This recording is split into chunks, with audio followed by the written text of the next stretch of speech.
Hello, dear everyone.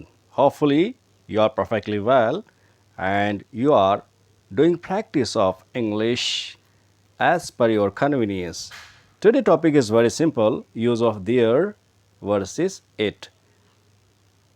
Of course बहुत simple rule है लेकिन फिर भी कन्फ्यूजन बनी रहती है, तो चलिए उस कन्फ्यूजन को दूर करते हैं।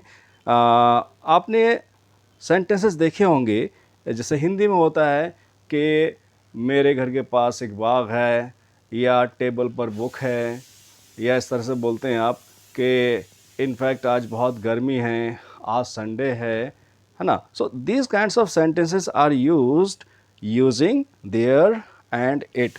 तो फटाफट शुरू करते हैं आज का topic, use of there versus it. Let's begin with first, let's see the use of there. So in fact there use किया जाता है किसी चीज़ की प्रेजेंस दिखाने के लिए, उसका एग्जिस्टेंस दिखाने के लिए कि कोई चीज़ कहाँ पर मौजूद है। जैसे there is a book on the table, table पर बुक है। और मैं आपको बता दूं, देयर और इट दोनों ही इंट्रोडक्टरी सब्जेक्ट कहलाते हैं, क्योंकि इन वाले सेंटेंसेस में इनफैक्ट सब्जेक्ट इंडेफिनिट रहता है, क्लियर नहीं हो पाता। तो ऐसे सेंटेंसेस को हम, अगर कोई एग्जिस्टेंस दिखा रहा है सेंटेंस, यानी कोई किसी चीज़ की मौजूद होना दिखा रहा है किसी चीज़ का, तो इनफैक्ट वहाँ पर हम यूज़ करेंगे देयर। और अगर फॉर एग्ज़ाम्पल मौसम का जिक्र है, या दिन, या किसी की सिचुएशन जो हम आगे डिस्कस करेंगे, वहाँ पर हम इट यूज़ करते हैं। तो पहले हम देयर को समझना चाहते हैं। जैसे हिंदी में सेंटेंस होते हैं कि मेज़ पर एक किताब है, क्लास में बहुत सारे स्टूडेंट्स हैं, बिल्ली कमरे में हैं। ये सारे क्या दिखा रहे हैं? इसकी सिचुएशन, यानी इसका एग्जिस्टेंस दिखा रहे हैं, इसका प्रेजेंस होना दिखा रहे हैं। तो देखिए एग्जांपल लेते हैं हम, there is a book on the table, मेज़ पर एक किताब है। और देयर यहाँ पर सिंपली इसको हम जब हिंदी में ट्रांसलेशन करते हैं तो इसको हम यूज़ नहीं करते, यानी देयर क्या है, एक इंट्रोडक्टरी, एक तरह से इंट्रोडक्टरी सब्जेक्ट होता है, ये ट्रांसलेशन में नहीं आता। तो there is a book on the table हम ऐसे नहीं बोलेंगे कि वहाँ एक बुक है टेबल पर, नहीं, वहाँ यूज़ नहीं होगा। इनफैक्ट क्या यूज़ होगा, मेज़ पर एक किताब है। नेक्स्ट एग्जांपल है, there are 5 students in the class, class में 5 स्टूडेंट्स हैं। There was a dog in the garden, garden में यानी बगीचे में एक कुत्ता था, अगर पास्ट में है वो तो इस फैक्ट ये दिखा रहा है किसी चीज़ की प्रेजेंस। जैसे there is my mobile on the bed, और there are many guest at the banquet hall, अगर पास्ट हो जाएगा तो वाज हो जाएगा। जैसे once there was a monk in a city, या there were many ladies present at the theatre, like that. तो किसी भी इंसान की या किसी चीज़ की अगर प्रेजेंस दिखानी है हमें, उसकी एग्जिस्टेंस दिखानी है, तो वहाँ पर हम क्या यूज़ करते हैं, देयर यूज़ करते हैं। चलिए हम आगे बढ़ते हैं।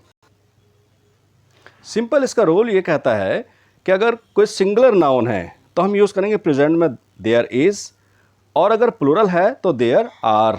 इसी तरह से अगर वो पास्ट में सिंगुलर है तो देयर वाज, और अगर वो प्लूरल है तो देयर वर हो जाएंगे।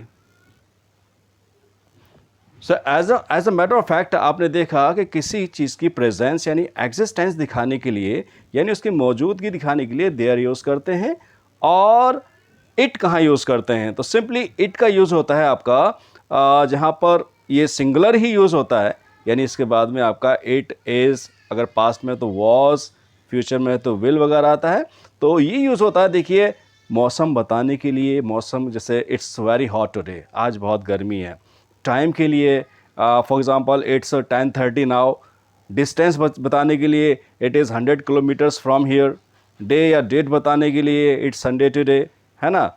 और डेट बताने के लिए it is for example it is 25 of June. और जनरल सिचुएशन बताने के लिए यहाँ हम यूज़ करते हैं इट। इसको और एक्सप्लोर करते हैं आगे। Examples will make your concepts more clear. जैसे इट इज़ हॉट टुडे, आज गर्मी है, तो ये मौसम के बारे में बता रहा है। इट इज़ रेनिंग, बारिश हो रही है, ये भी एक मौसम है। इट्स 10 o'clock, 10 बजे हैं, टाइम बता रहा है। इट्स मंडे टुडे, आज सोमवार है, तो दिन के लिए। It was a lovely evening, ये बहुत ही बढ़िया शाम थी, क्या बता रहे हैं, सिचुएशन बता रहे हैं। तो इन सब के लिए यूज़ करते हैं हम क्या, इट। तो आपने देखा कि देयर यूज़ करते हैं कि जिसकी प्रेजेंस दिखाने के लिए।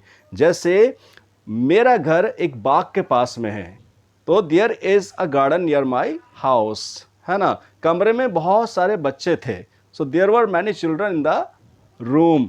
तो यहाँ पर हम देख रहे हैं कि ये क्या बता रहे हैं, प्रेजेंस बता रहे हैं, बच्चों की प्रेजेंस कमरे में, इसी तरह से बाग की प्रेजेंस आपके घर के पास में। और अगर मान लीजिए प्रेजेंस ना हो, कहीं पर टाइम का जिक्र है, मौसम का है, डेट, डे, सिचुएशन, तो वहाँ पर इट लाते हैं, है ना, according to the tense. So in fact I think ये क्लियर हो गया।